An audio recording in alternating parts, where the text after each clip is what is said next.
Hi everybody and welcome to Dublin Tech Talks. It's Gavin Fox here. On the podcast today we have Mark Swaine, who also goes by the UX guy. He is the co-founder of the UXinstitute.com and works with Elstone Fund VCs. On the episode today we get really into UX research, why startups should look at investing in their UX early doors, why that might be a hindrance to some legacy businesses and maybe some bigger organizations that get to UX a bit late, the power of UX and research and why it's so important in businesses. Mark's a great guy, super knowledgeable about UX, and we hope you really enjoy this podcast. Again, we'd like to thank our partners, Workhuman and Marissa Meyer, for allowing us to have the pod. Hope you enjoy. Thanks. Mark Swaine, the UX guy, welcome to Dublin Tech Talks. Thanks for having me, Gavin. You're founder of the UXinstitute.com, head of product for Elstone, and a pretty good UX consultant by all constraints. Yeah, I've been going quite a while in the business, put it that way. Starting to feel it. Yeah, aren't we all? So how'd you get into UX? Like, was it? So I was having a look at your profile. It seems to be something you've been passionate about since day dot. So is it something that you thought when you started this would be your career forever, or how did you kind of get into the space?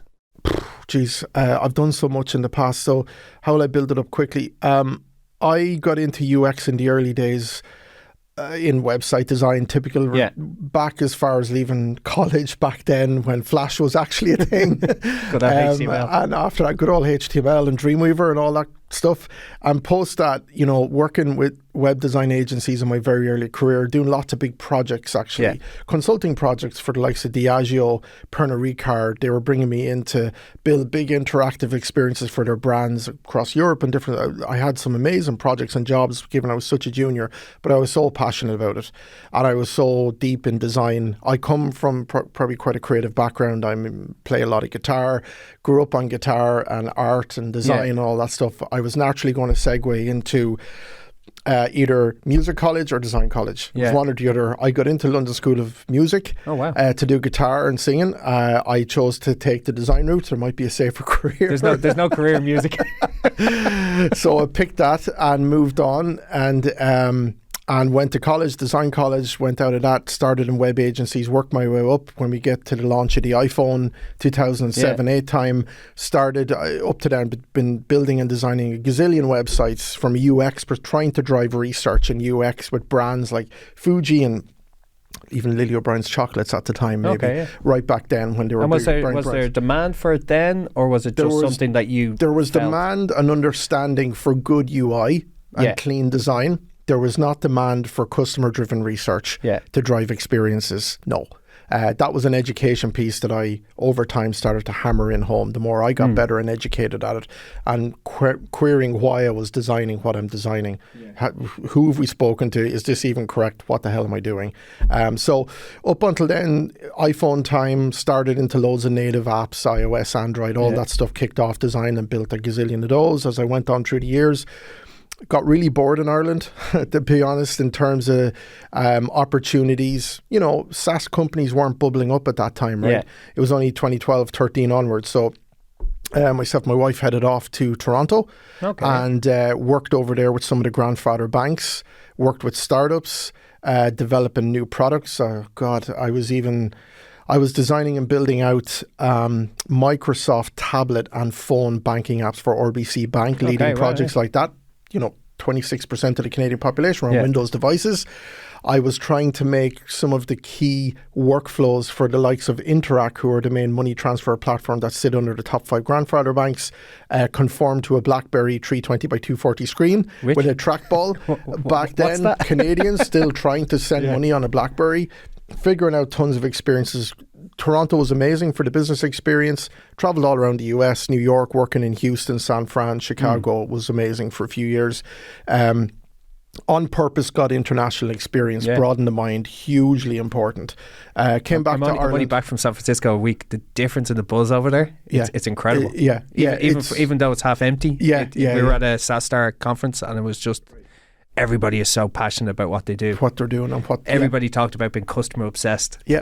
like it was the mantra for the week. Everybody, if you're not customer obsessed, it's a different. What are you doing? It's a different field. No, absolutely. So then I was back home in 2015 onwards, and I started out working with startups, and I started mentoring startups and scale-ups in product and UX.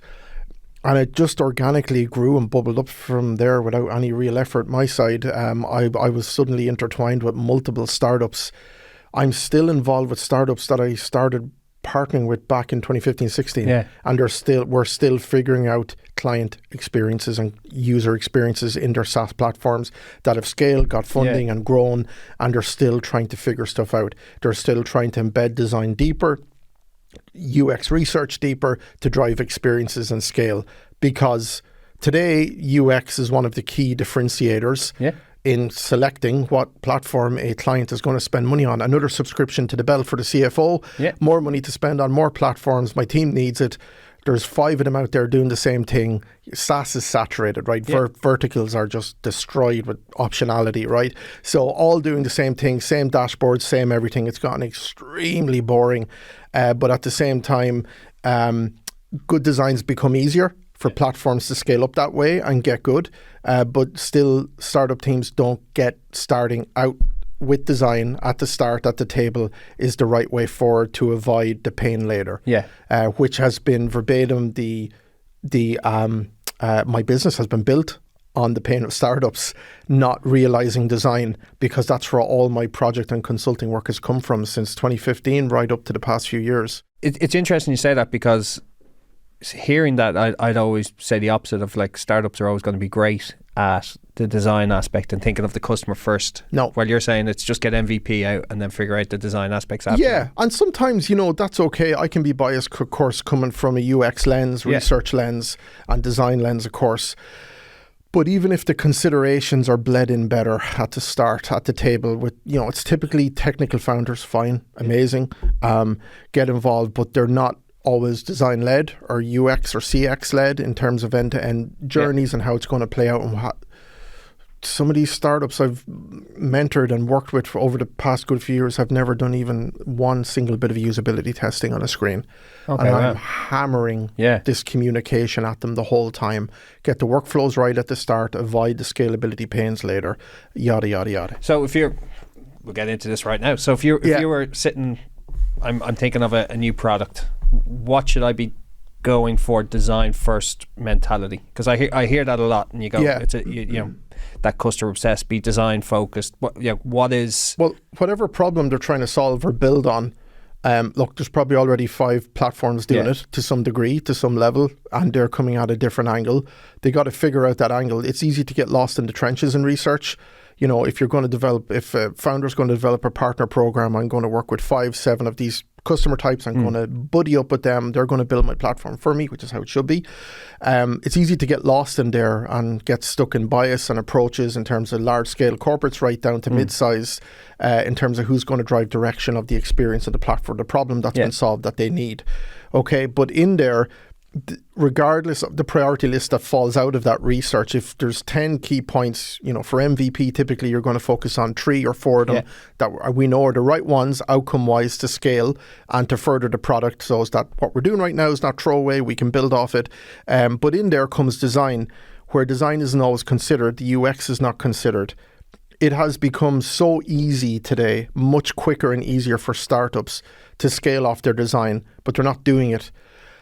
Because maybe of lack of education, understanding with the founders perhaps. And also, whatever designer or consultant they might bring in at the start, baseline things get right. Understand what is the 2 or 3 key features we're focusing on, what are the end-to-end journeys, map them out, understand the key screens. There's going to be 10 error states and rescue paths off that journey. Let's do them later, understood, fine.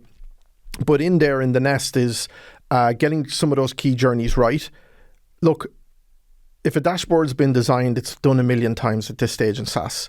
It's over boring at this stage in terms of I could literally be blindfolded, logging up, signing up to another SaaS platform, doing the same thing. I can probably point out with a blindfold what the dashboard looks like. We've gotten to that point in design, okay? So in there lies the opportunity for startups to differentiate, be better, drive better education, better onboarding, bring customers through some sort of deep related personalized experience that's much more of a micro slim experience, more personalized to their need to get set up and running in the platform quicker, which is what a lot of SaaS platforms kind of fall and fail to do. What would be the wrong thing to do? Would that be, not having them kind of plug in sign up, making it more difficult to sign up to your product? Is it the checkout period? What would be the kind of the basics? Well, if you can imagine, if it's a fintech firm, they're signing up to a new platform to automate expenses, whatever it might be.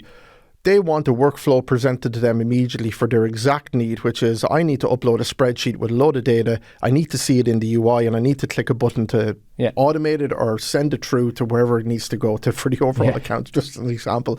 But it's something like that. Show me the workflow. Show me how easy it is to integrate, upload my data in literally 2 steps.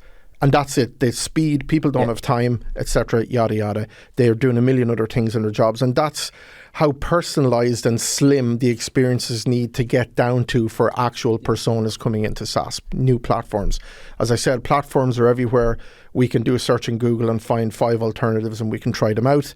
But design is one of the winning aspects. Experience is one of the winning aspects. UX is one of the key differentiators now. And I've seen this with some startups over the years where they are losing deals, sometimes big, to some clients who are not agreeing to go forward in adopting the platform because they get direct feedback that your usability and your user experience is shit compared to the competitors we benchmarked. We're not going with you. Deal lost. And that is a conversation that's happening regularly. 100%. I hate using products that frustrate me after a couple of minutes. If I'm not going to use them and I get frustrated, the people that you're buying them for are going to get frustrated and move on. Yeah. And so jumping into a dashboard, the usual kind of ghost town scenario, where do I start? What am I supposed to do first? How do I get value out of this tool? How am I going to expand in this platform? How am I going to integrate my 10 other layers of my business in here so I'm operational here in 5 minutes? Show me how. I want to get set up and running. I need to understand this. Give me simple language, dumbed down content, slim education, and guide me. Well, nobody wants... I know, I can't remember the last time I read a manual. I've bought a product, opened the box and went, I'll fix this. I'll try and fix it myself, or I'll go on YouTube and try and figure that out. Or TFM. Yeah. And I do that with product a lot. So if I'm using something, if I can't figure it out, it's probably too. If I can't see it visually on the screen when I've done it, it's probably going to be too. I'll move on to the next. That 5-second scroll, 10-second scroll thing.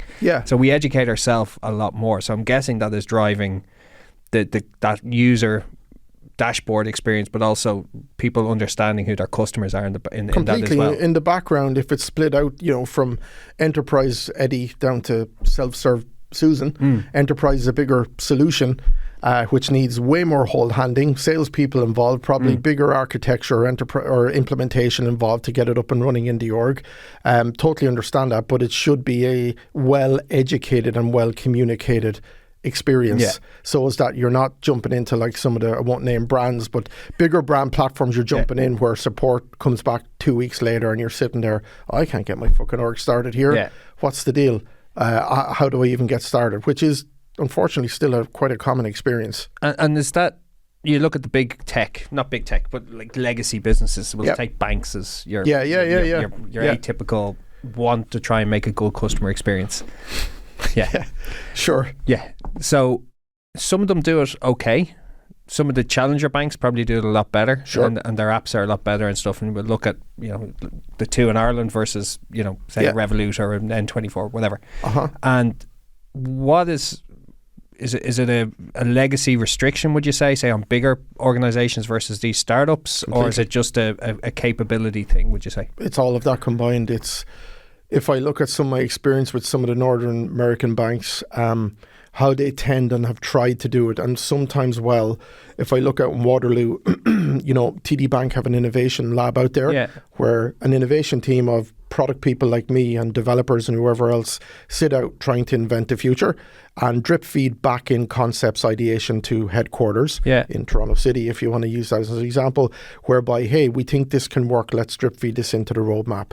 So plug and play kind of stuff out here in the innovation lab to run faster. If that team is trapped in a bank, they're cut down in lack of accountability, responsibility, sign off, yada, yada, yada, red tape everywhere, pain. People leave because they can't get done. And that's the biggest restriction, you would say, is as any large company that is looking to innovate and make better customer experiences. It's just that inability to kind of execute that innovation, isn't it? Yeah, at speed, the speed that's required. And then a startup is just like, let's run with that. Exactly. Startup, small, nimble. I can run faster. I can get an MVP out here in 2 weeks to demonstrate this. It may not be fully coded or real data flowing through. We'll get that next month. Yeah. But yeah, speed is way quicker. But unfortunately, they need to drip feed and pull from a bank. Content, guidance, compliance, regulation, whatever other layers are involved that are going to slow pain and create pain. But they need to add and adopt it all in. For banks to run that fast, it's just about legacy systems, legacy workflow, legacy culture. Yeah. And is that, we're not going to pick on any, is that just a culture thing, would you say? Or culture, could they do it quicker if they really wanted to? If leadership in these types of orgs really wanted to run faster and compete with upcoming neobanks, etc., they absolutely could work at building some sort of a innovation lab that's separate from the bank that can potentially run faster and create. Yes, absolutely. However, unfortunately, a lot of typical grandfather banks are stuck in the world of, hey, we can only consult with PwC and Deloitte and whoever else that are going to come in-house to try and deliver some of this stuff. Project starts at 2 million with a roadmap, ends up at 6 million, and still nothing's delivered. Yeah, right. They don't get paid for delivery. No, maybe not. No, but that's the stories that evolve and that you hear, right? That are common enough, I suppose. Yeah. Especially core banking systems. Yeah. Like, because it's my question is because I was reading a CIO survey last night, and it's like 3/4 of the CIOs are talking about business strategy and evolving that, and the next 3 years are going to be key for innovation, redefining business strategy, all along those lines. Yeah. I found that weird. That in what way? Like 3 years is going to be so important. If they hadn't been thinking about that now, it's always been important. Yeah, like it's an ongoing process of, your product is here. If you don't innovate it and you don't listen to your customers and you're not finding out what their problem points are, you're just going to move on. Yeah, completely. Optionality. They have options. They can move on to other products that are doing it better or is more suited to their workflow environment, how they want to go about completing that task or goal on a daily basis, behaviorally driven on their phone. They flick on, they want to do it in a particular way. People have choices. They can move on. And it's really important that the experience of that is drilled and nailed home to that behavioral flow. It's the same from an enterprise perspective. If we think about a nimble human on their phone going through those kind of tasks every day, and then you flip it to the enterprise, it's the same in there. They're stuck on spreadsheets. Maybe they have particular workflows. We're trying to pull them out of spreadsheets into a UI to automate some of the workflows better. The UX researcher, whoever is running that piece of work, has to literally sit with that human or multiples of them daily, weekly, to look at their workflow, how they're hopping between tools and tasks and flows, and figuring out where their software sits as part of the stopgap or some area that they're going to automate, slim, or provide value on. One of the most hardest things is to get humans out of spreadsheets. And to flip behavior. And, in a lot of workflows that we say we're going to automate in particular platforms, you'll automate to a point. You'll never automate the full end to end. Humans are humans. They'll default back to some part of a spreadsheet to complete some bit of the work, and then they'll hop in. So that's where the research is so key. Yeah. Where all those kind of workflows, features have to be totally nailed out, and reality checks are given to founders with a swift kick to say, hey, we can bring this so far to automate the end-to-end journey here.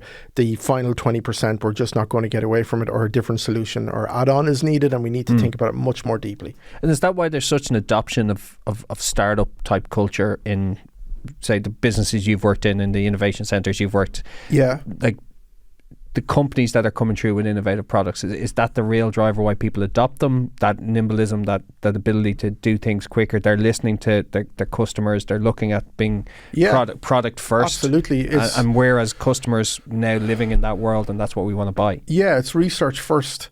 It's research driven. It's deep persona driven in terms of key features and workflows, how they're presented, used, what the outcomes of those flows are, tasks daily, and how they marry and mesh those together with other workflows that human is doing. It's a huge understanding of that end to end. I mean, I'm talking very broad, high level terms here, but it's all of that. And that's a continuous, weekly, daily evolving workflow. It never ends. Yeah. You're constantly iterating and evolving and learning on those key features and flows. And when did that, so I've worked in tech recruitment for 17 years. So I've suddenly heard from, went from project managers, BAs into product, that type of evolution of people. Yeah. And then there was like UI, there was digital designers, there was like graphic designers, suddenly became UX, and that kind of evolved into its own role.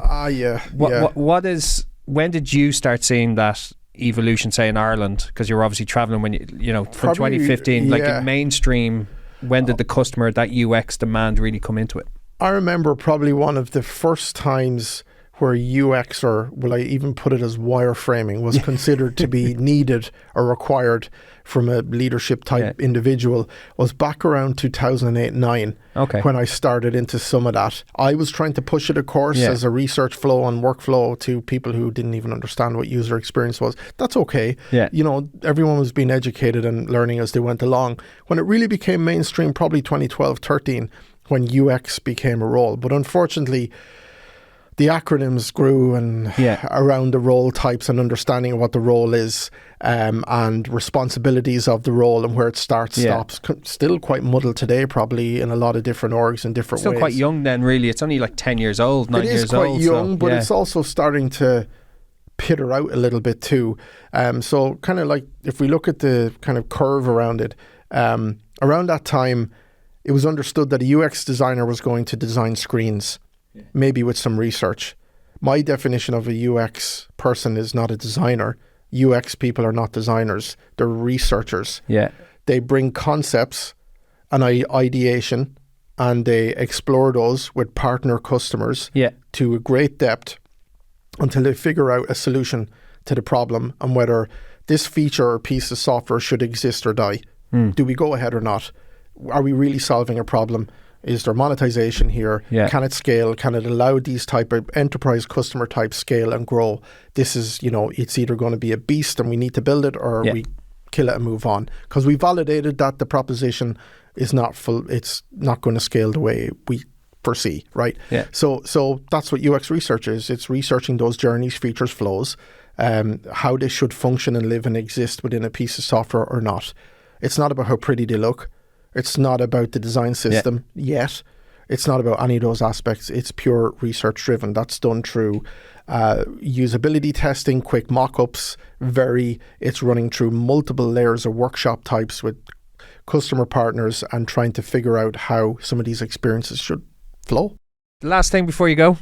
Trends that you see in UX research product at the moment. What do you think is going to stick in the next kind of 6-12 months? What's the thing people should be looking out for in UX? Obviously AI stuff, adapting that into your models, adapting that slightly in small incremental steps. It's going to be really important for UXers to self-educate, as it always is anyway. Like the likes of me, I listen to podcasts every night. I'm non-stop self-educating, as you should be, but it's going to be adopting and tinkering with AI, really. The usual stuff. Jump into ChatGPT, figure out how it can facilitate or guide your research. Can it? You don't fully trust it, but it'll give ideation back, and as it matures, ChatGPT 4 onwards, etc., it's going to mature. So tinkering with stuff, tinkering with plugins in Figma, for example, that can automate and spit out wireframes that are prompt-based. Loads of stuff happening there. There's new tools coming out like Galileo. I'm still waiting to get my hands on a demo of that, as an actual automated product building tool based prompt-based. There's going to be loads more of this happening. So it's adopting that technology. It's adopting that technology into actual design creation and screen production in Figma. That is so laborious for so many designers that spend hours and nights behind Figma.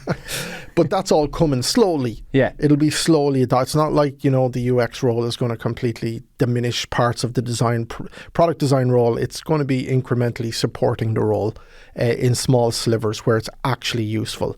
It's not this big whale that maybe some design people and UX people are fearful of AI. It's quite the opposite. Yeah, brilliant. Yeah. Mark Swaine, the UX guy, thanks a million for taking time out with Dublin Tech Talks. Find you on LinkedIn? Yeah, find me on LinkedIn, Mark Swaine, hit me up, you'll find me there. And you can find me on Twitter on UX UI Guy. Where else can you find me? On Apple Podcasts. I've got my own podcast, UX podcast there too. Yeah. Brilliant. Mark, thanks a million for your time. That's great, man. Thanks a lot. Cheers. Bye.